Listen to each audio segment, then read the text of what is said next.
thank. Now, the next session is called Towards the Future. And of course, we can look at the future in many different ways. There is a bleak version of the future, and we're going to talk a little bit about that. The web has become a technology that can potentially enable very terrible human instinct. As we heard before, even Tim is very concerned about the big potential for harm. But of course, there is also a better version of the future, one where there is no uninventing technologies and there is no going back, but there is fixing that can be done. The web and the internet we have is not the only web that we can have. So what is the different one that we can imagine? And I have 4 guests to discuss this during the next 45-something minutes. And I invite them on stage, please. So the first is Doreen Bogdan-Martin. Since last November, she is a director of the Telecommunication Development Unit at the International Telecommunication Union, the ITU. Doreen, please join me. Then we have Jovan Kurbalija, whose background is at the intersection of diplomacy and technology. Welcome, Doreen. And his most recent role is Executive Director of the Secretariat for the UN High-Level Panel on Digital Cooperation. Then Monique Morrow. She's the president and co-founder of the Humanized Internet and president of the Vetri Foundation. Those are 2 organizations based in Switzerland which focus on digital identity, privacy, and blockchain. And then we're going to get Zeynep Tufekci back. She was in the first panel. And we're going to ask her to complete or extend her analysis during this panel. Thank you for joining me. And we have a 5th participant in this panel who cannot be here for reasons that will be immediately evident, but he's going to give a short introduction speech. Let's watch. I don't think we've even seen the tip of the iceberg. I think the potential of what the internet is going to do to society, both good and bad, is unimaginable. I think we're actually on the cusp of something exhilarating and terrifying. It's just a tool, though, isn't it? No, it's not. No. No, it's an alien life form. What do you think, I mean, when you think then about the future... Is there life on Mars? Yes, it's just landed here. But it's simply a different delivery system there. You're arguing about something more profound. Oh, yeah, I'm talking about the actual context and the state of content is going to be so different to anything that we can really envisage at the moment, where the interplay between the user and the provider will be so in simpatico. It's going to crush our ideas of what mediums are all about. So that's...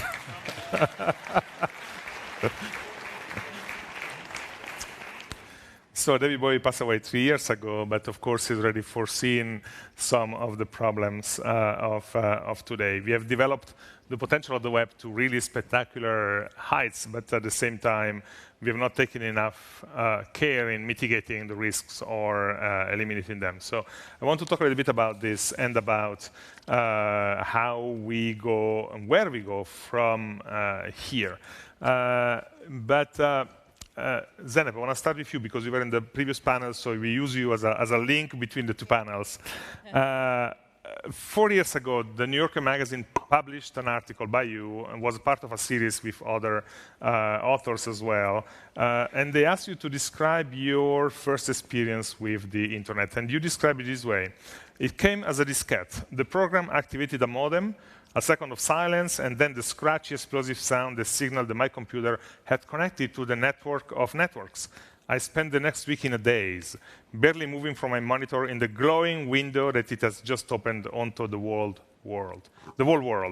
End of quote. And that world was the web, and actually later in the article you mentioned the CERN homepage as one of the first destinations.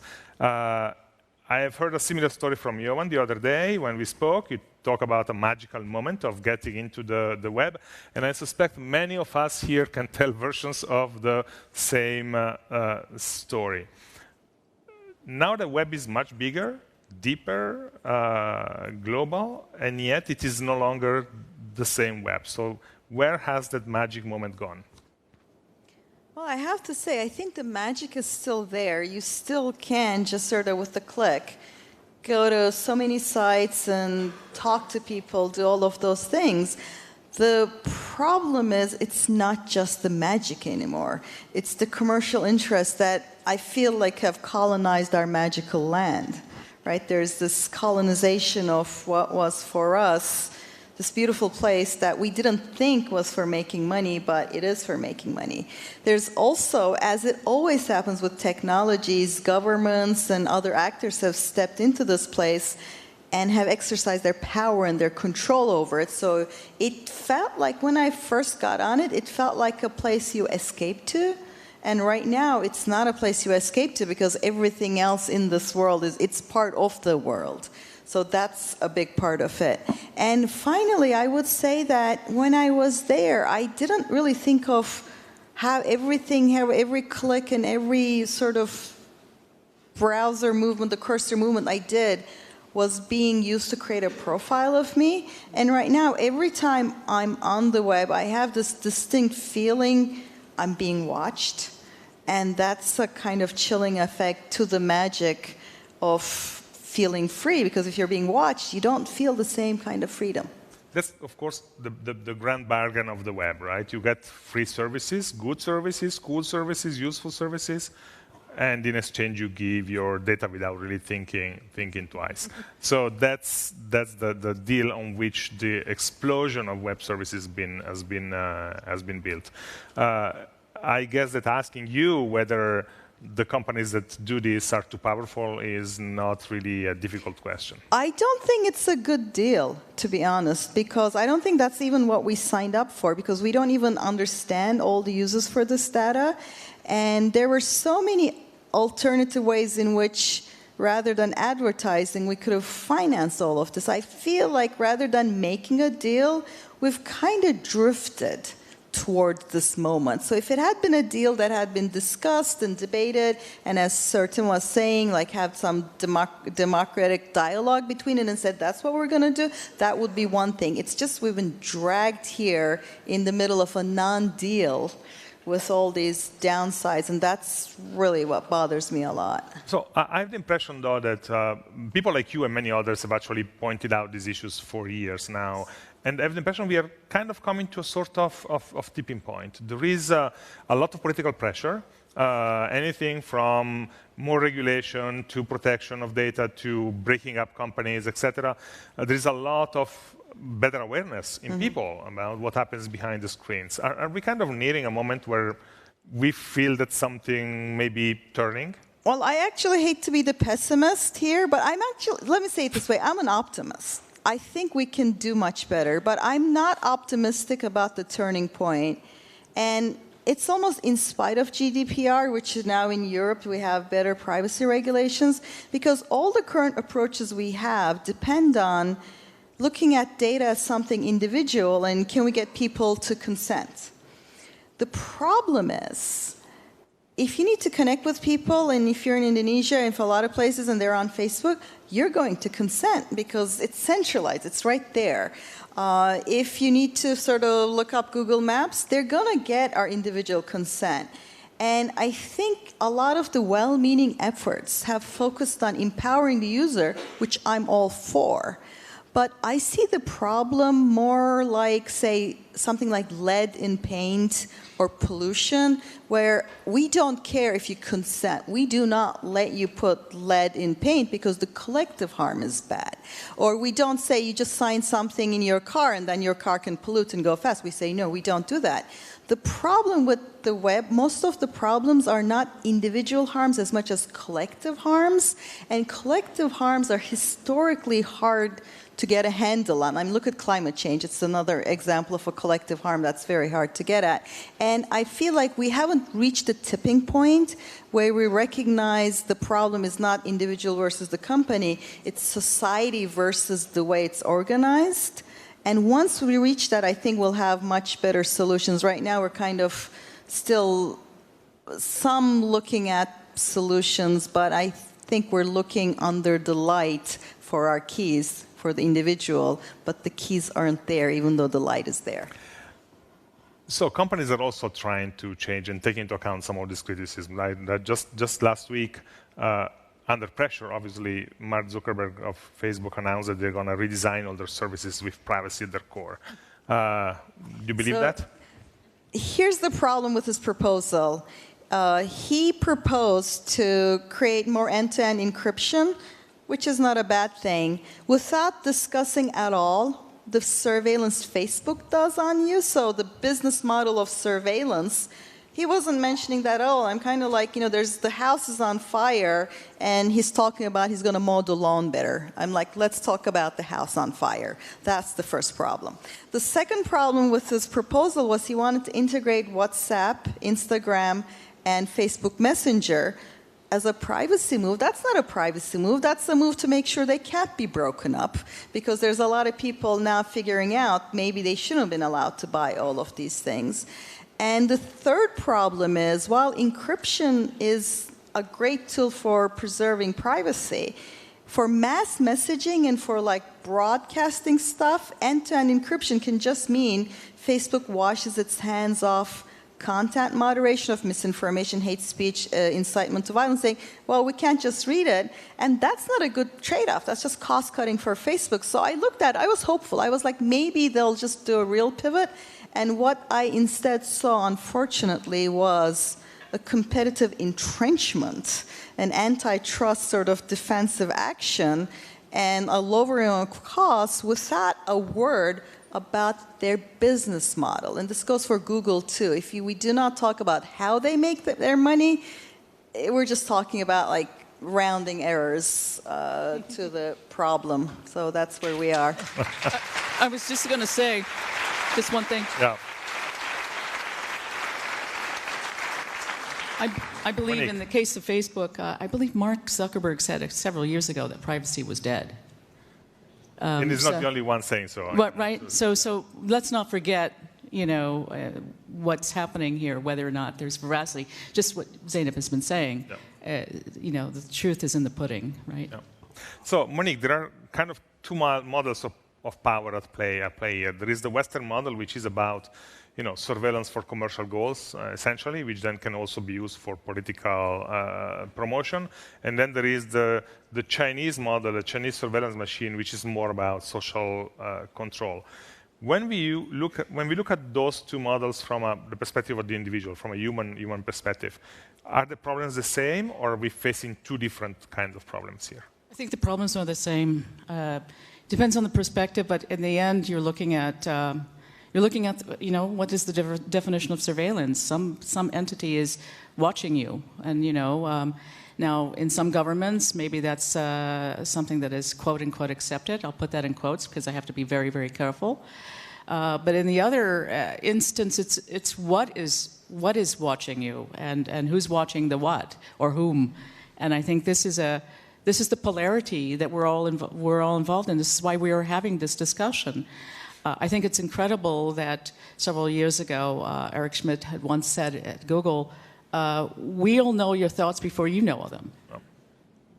We know your thoughts before you know them. So you're looking at an entire behavioral analytics that's going on, the whole instance of profiling that's going on, and either we're going to have to be part of that story or put us back into the center of the universe, the Copernican universe as a human, or we're going to let stuff happen to us that we may regret. So how do we go after creating non-surveillance technologies? Oh, well, I mean, technology, is there human agency in technology? I think it's more what people do with it. This is the thing. When you have a pack of cigarettes, you can say, okay, these cigarettes could cause you cancer. You could actually define, for example, this is the intentional use of a particular set of technology.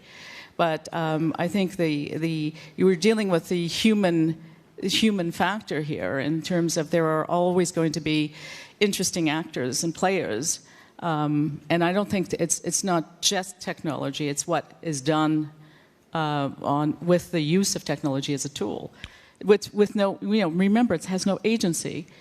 But I do believe that we have to be very careful in defining the intentional use.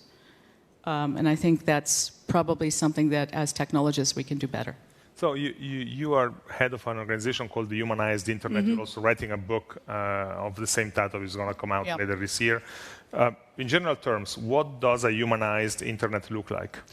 Well, it's bringing the human back into the internet.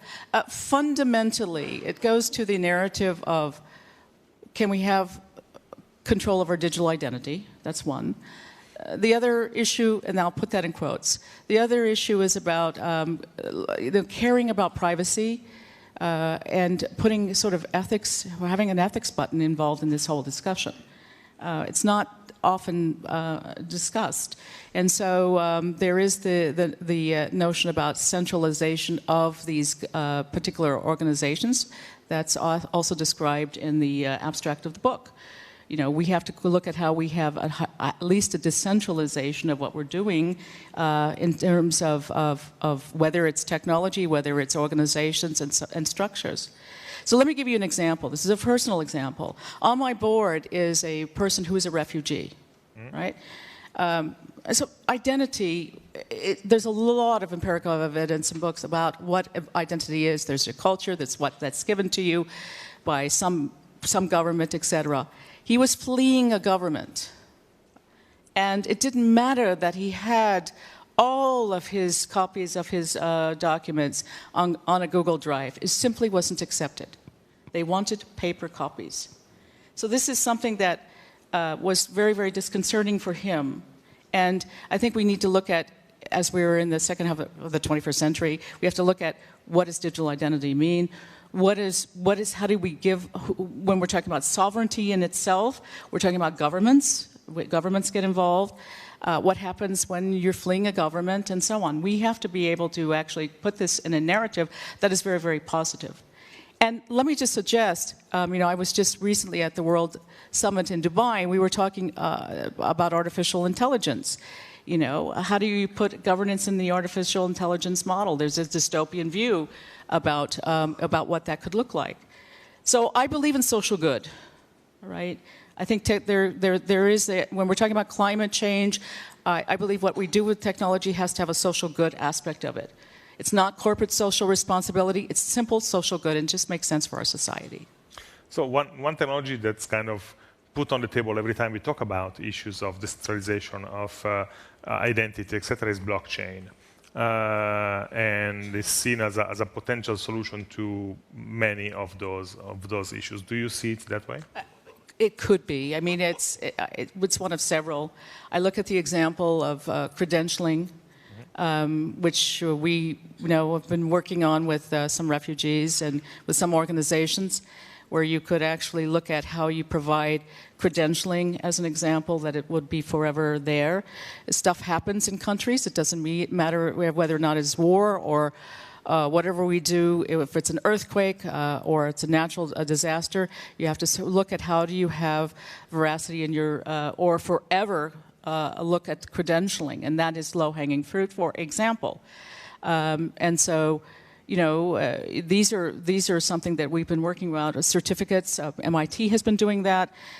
Could we think about, we're trying to be creative in this world, and then I think these are just examples of what we could do with these sets of technologies. Okay, we're going to come back and talk about some of that, but Doreen, I want to bring you in and jump to what Tim said towards the end of the short discussion we had before about connecting the other half of the world, because of course, that's an aim, but we cannot just give them the web we have now, because in World Wide Web there is sort of a hopeful lie, which is world. We are roughly at a time now where 51% of the world is connected. So the ITU is the UN agency charged with promoting ICT, promoting telecommunication links, etc. And actually, that's your personal task as the head of the Telecommunication Development Bureau. What needs to be done to connect the other half? Thank you, and good morning, everyone. So maybe first to start, I am also optimistic, and I think that we can do better. And if you will allow me just for 1 second, now I think we're supposed to be in 1990, but I'm going to go back to 1989. I was an intern in the US government at the time. But the ITU member states were meeting in Nice for the Plenipotentiary Conference, and they were looking at connectivity. They had this report called the Missing Link Report, and they understood that in 1989, only 1 out of 10 people had access to a fixed line telephone, and 1 out of 100 to a mobile phone. And that was cause for alarm, and it made the member states then take the decision to actually create the development sector, which is, as you mentioned, the bureau that I am now leading. So fast forward, it's 2019, and as you mentioned, we have hit the 50-50 milestone in December last year. So that's great. We have half the world that's connected, but it's not great because half the world is not connected. And I think it's very concerning, and I'm sure Jovan will comment on this as well. We have less than 11 years to achieve the 2030 agenda, the 17 Sustainable Development Goals.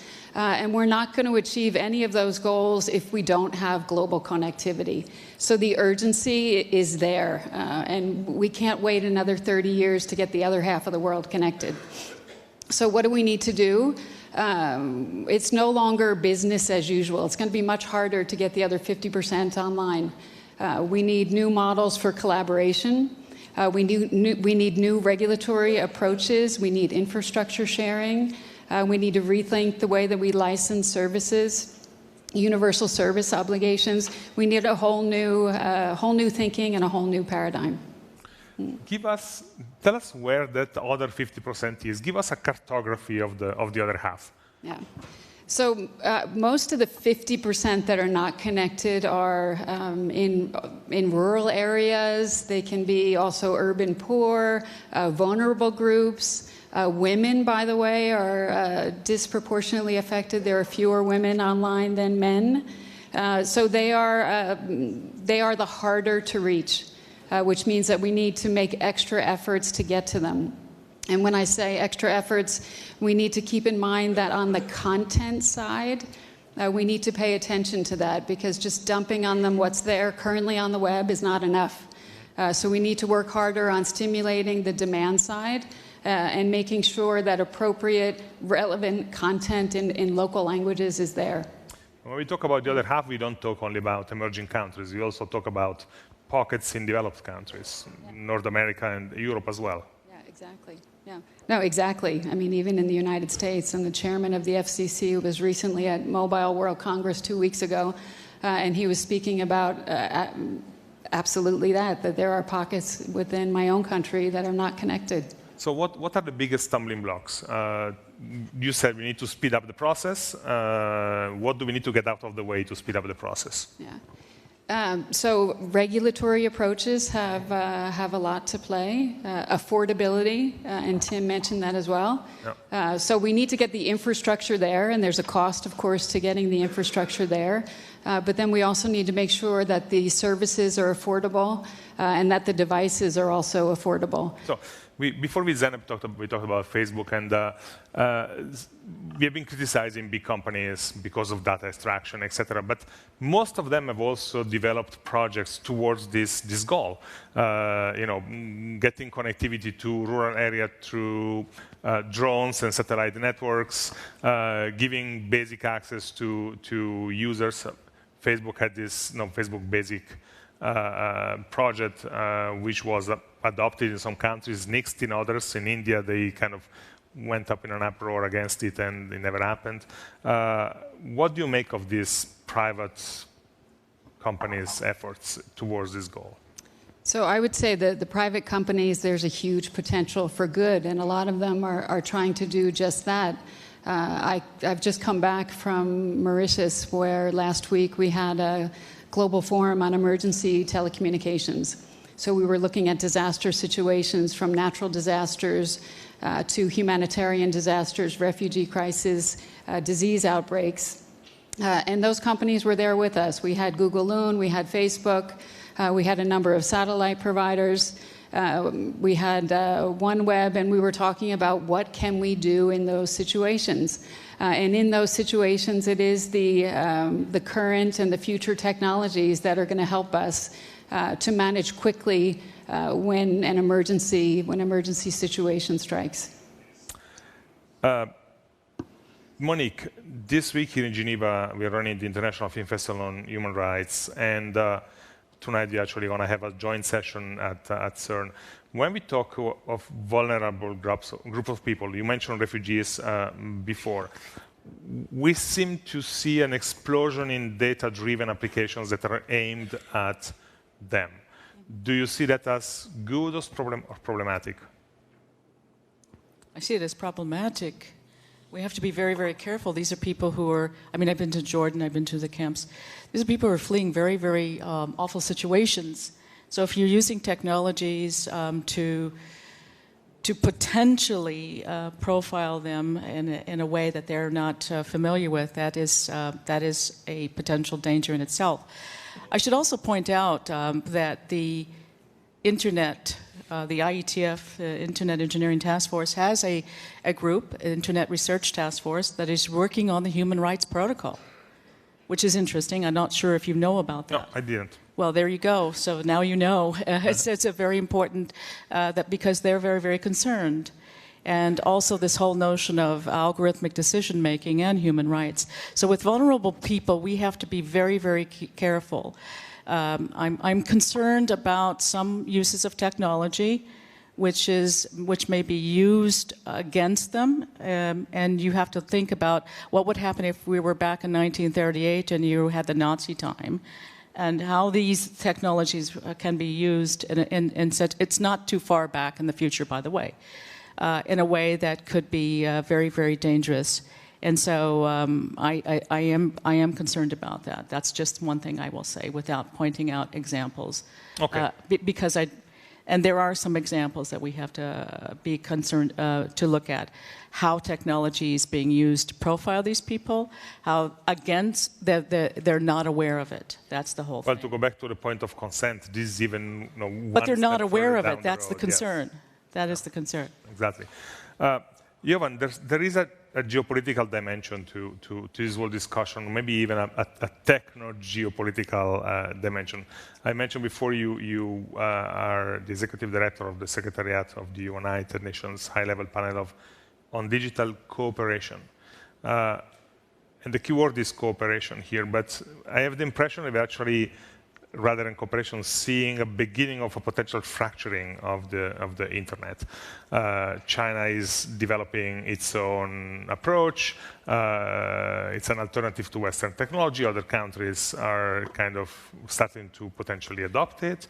There are different approaches to technology, to policy, to standards. Russia is probing ways to cut itself off the internet. India is thinking about similar things.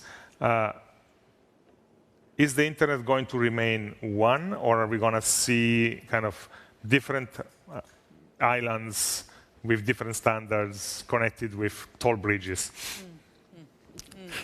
Well, this is a question.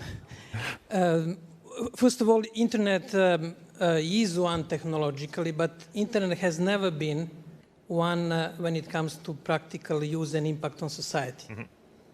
Mm-hmm. Internet is technological artifact. It can be connected all over the world, but the way how internet is used all over the world is different. And I'll give you one concrete example related to our previous discussion on privacy and data. You have privacy concerns in Europe which are shaped by mainly difficult 20th century, and there are concerns related to individual privacy and protecting of our sort of individual or family space. When you come to other regions, there are other concerns. For example, African Convention, the only cyber convention which was adopted in Africa, has in its title, African Convention on Protection of Privacy and Security.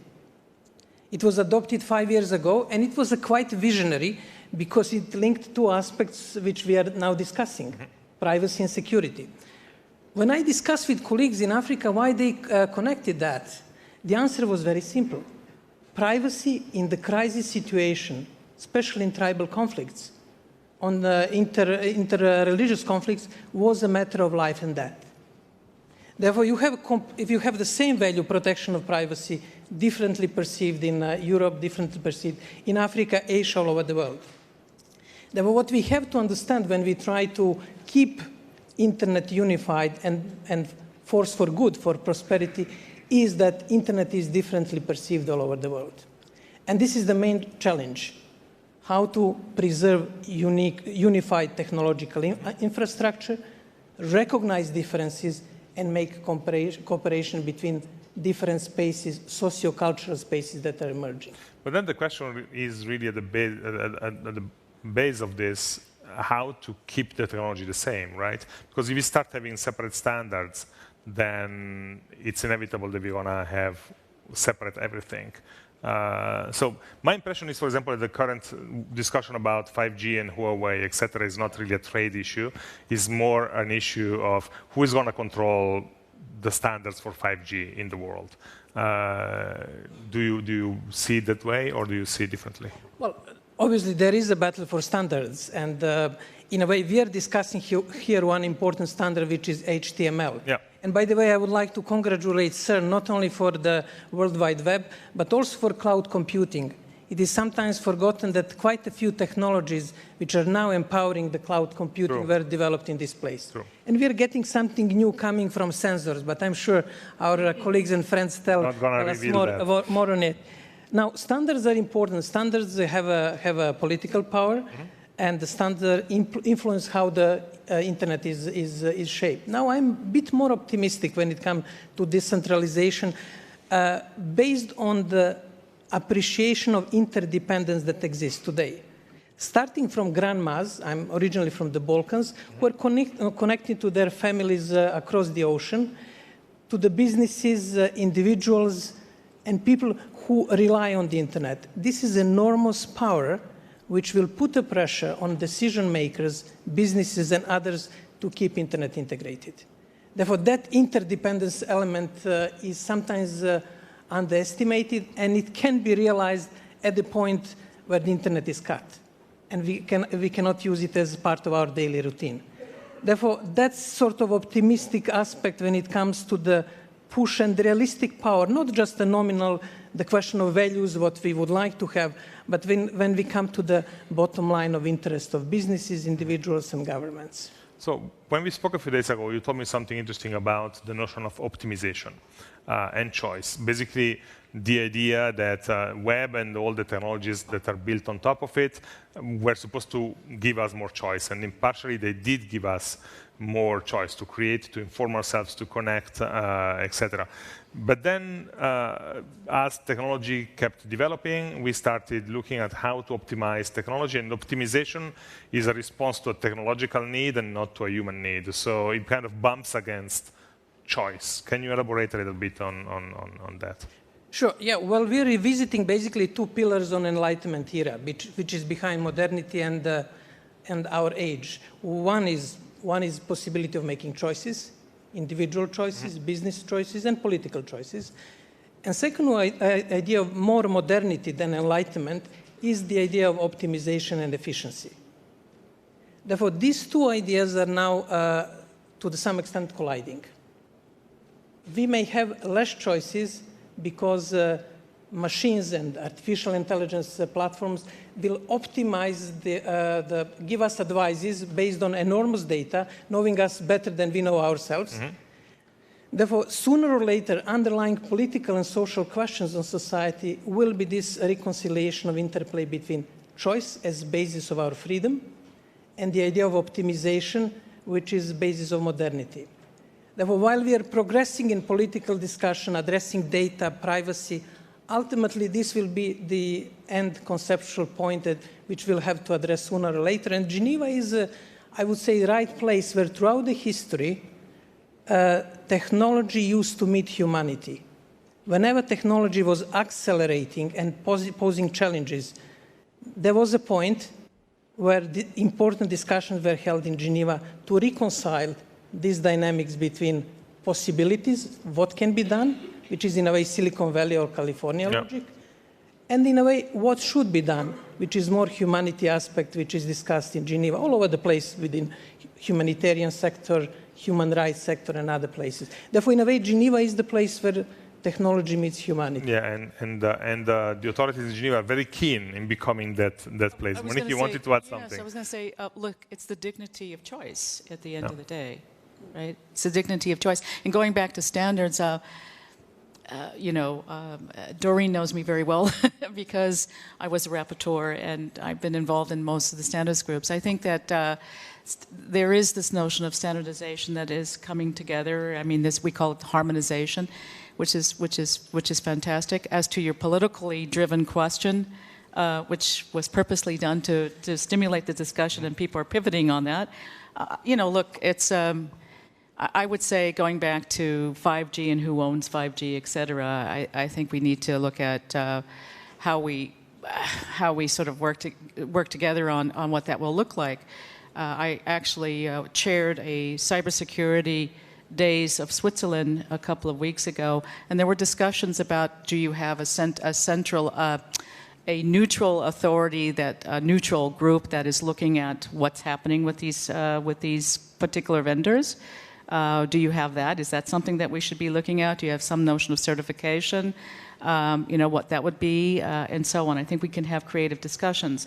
But let me just say one thing about the internet, because Doreen knows I was involved in some of these discussions.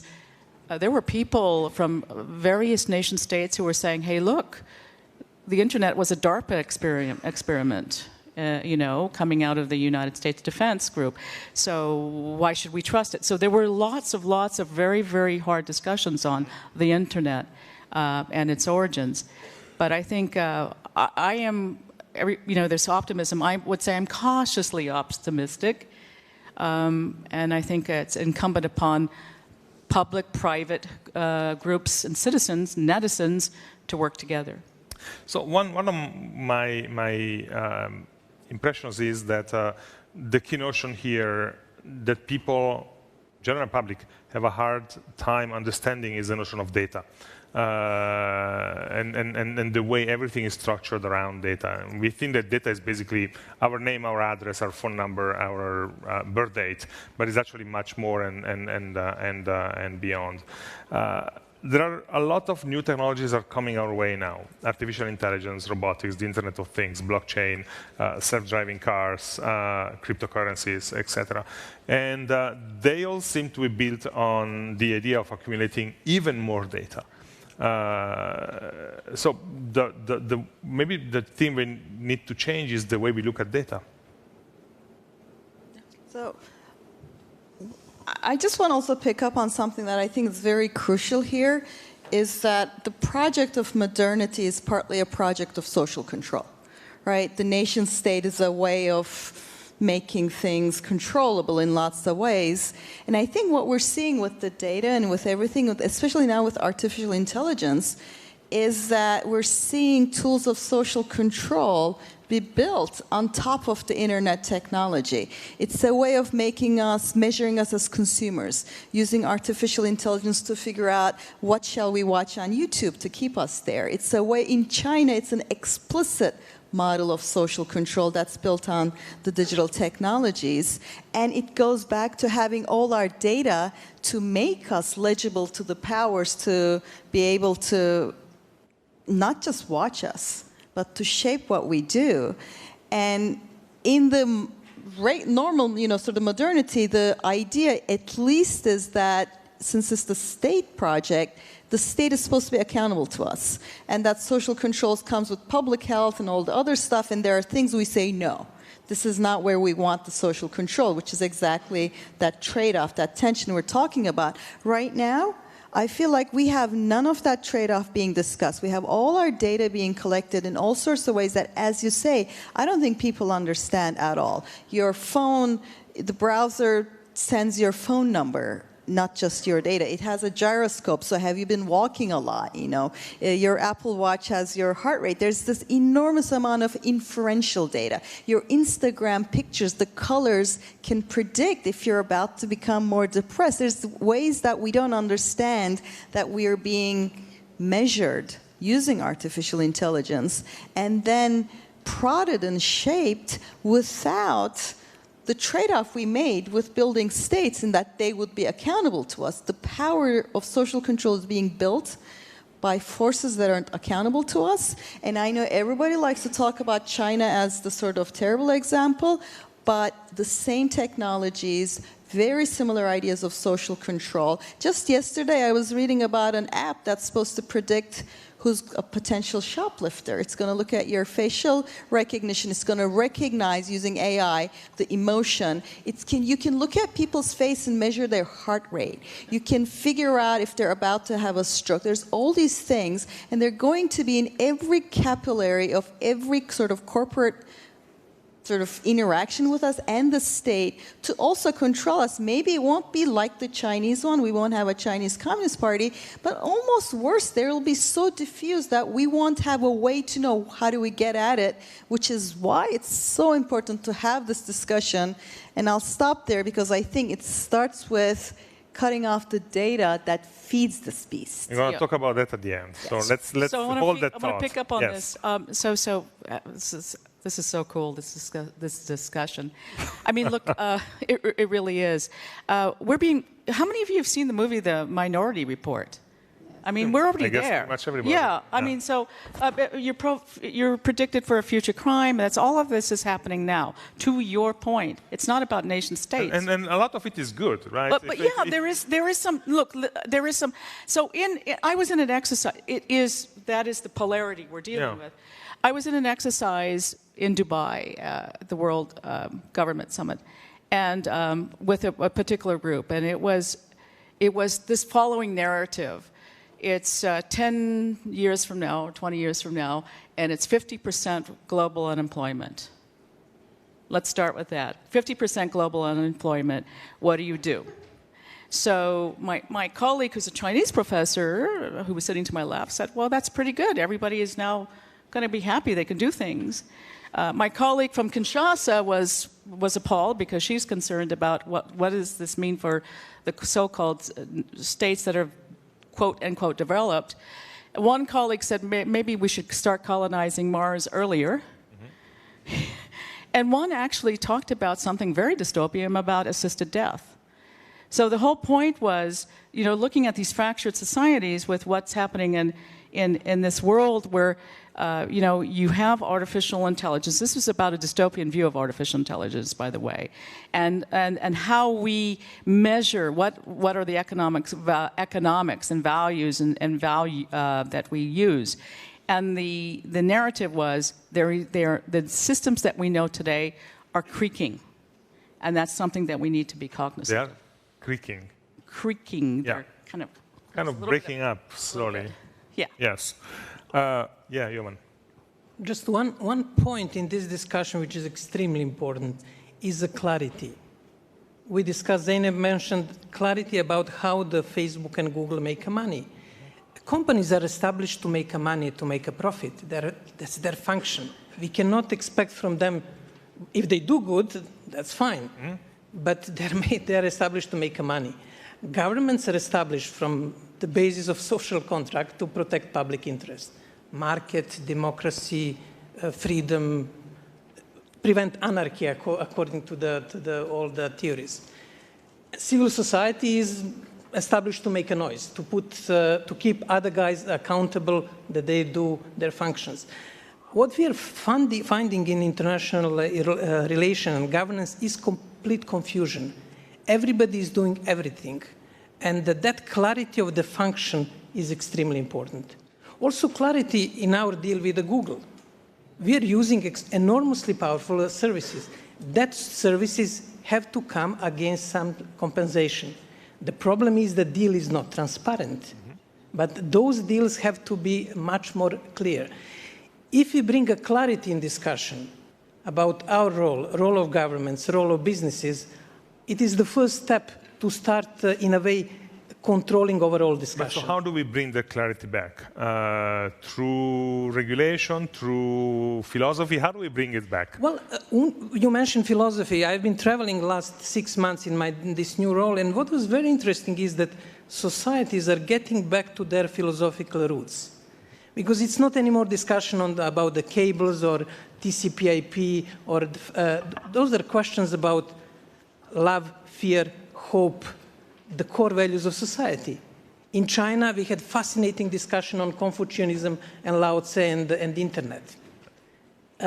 In Europe, well, we can consult a lot from the Voltaire and Rousseau and other thinkers.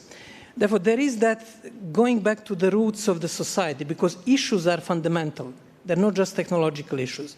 How to do it? Again, the clarity, what Zeynep mentioned, states are established through the social contract to protect the public interest. And frankly speaking, I'm seeing many states being in a way afraid to be more assertive in protecting the private interest, but they should do. They're established for that purpose.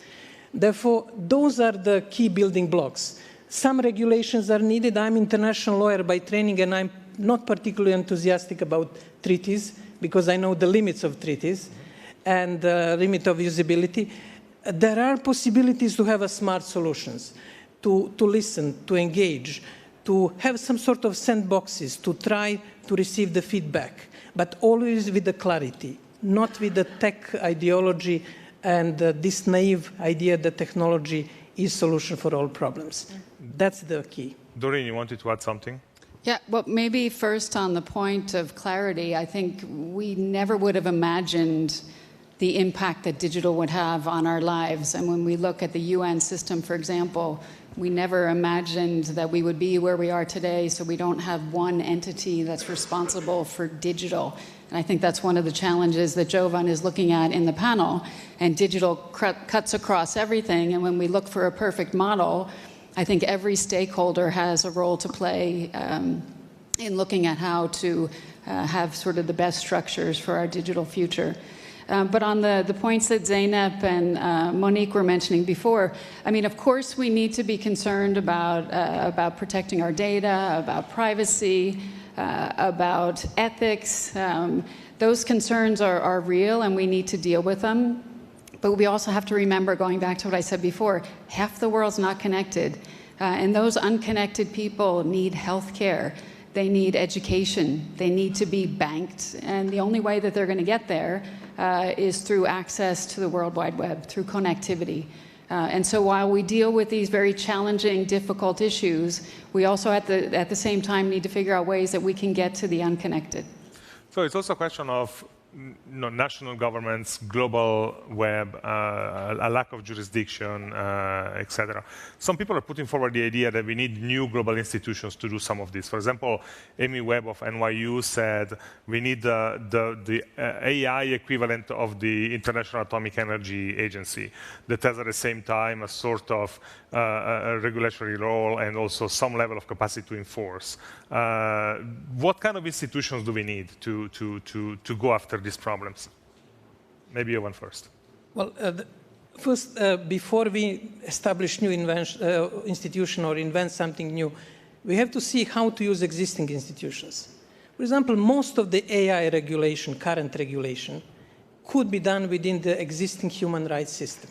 Question of privacy, question of freedom of expression, disabilities, data protection, data as a source of AI. Therefore, there are a lot of possibilities to use existing instruments.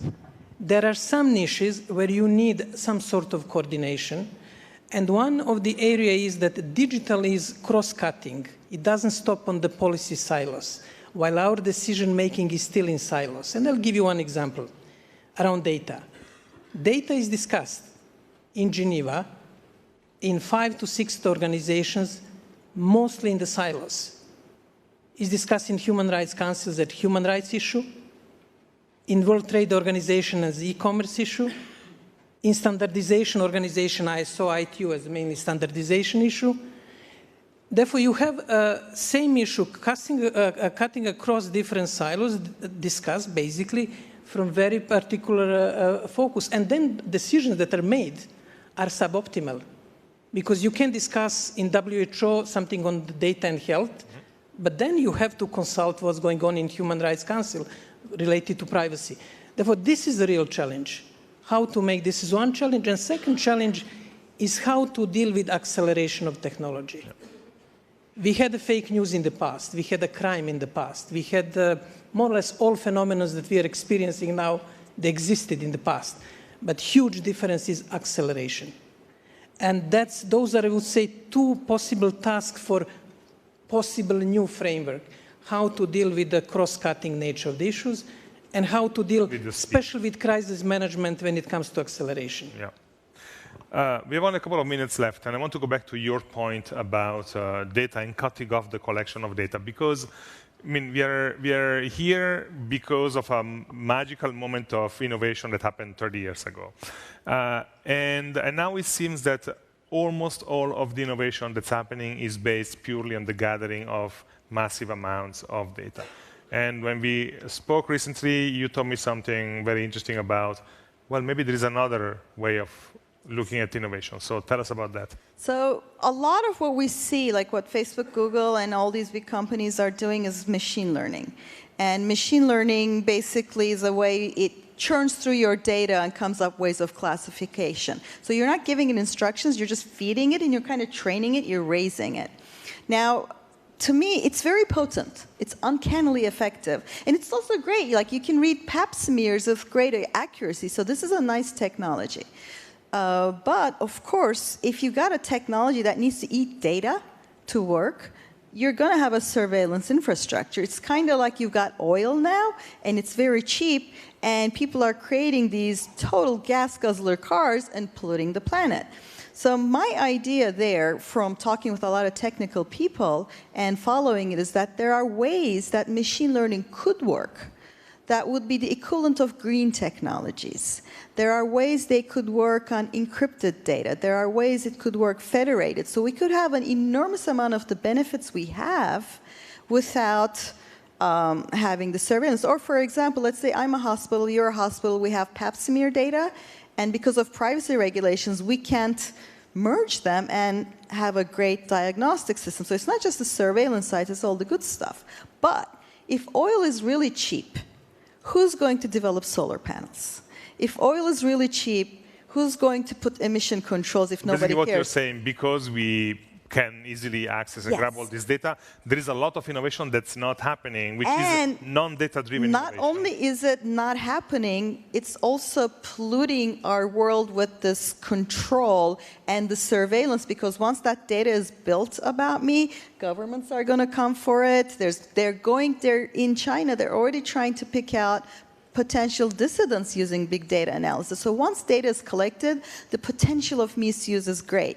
So give me a magic wand, I will cut off, no consent, none of that, a huge amount of the data collection, unless there's a very solid positive use, would make data collection the exception. And then we would unleash enormous amount of innovation. They would come up with our version of the solar panel, the emission control, you know, the seat belts and airbags and safety stuff. But because the governments aren't doing their job and stepping up, because all the institutions are kind of like, oh, technology, this is great, this will be great. We're not having these conversations. We're cutting off an alternative, wonderful, innovative path where we still have the cool stuff, but not like all these downsides. And that's why I think it's important to have these conversations and say, this isn't inevitable, and let's do this other path. And that'd be much better for all of us. So we just got a preview of Zeynep's next column in New York Times. Please help me thank Zeynep, Monique, Jovan, and Doreen.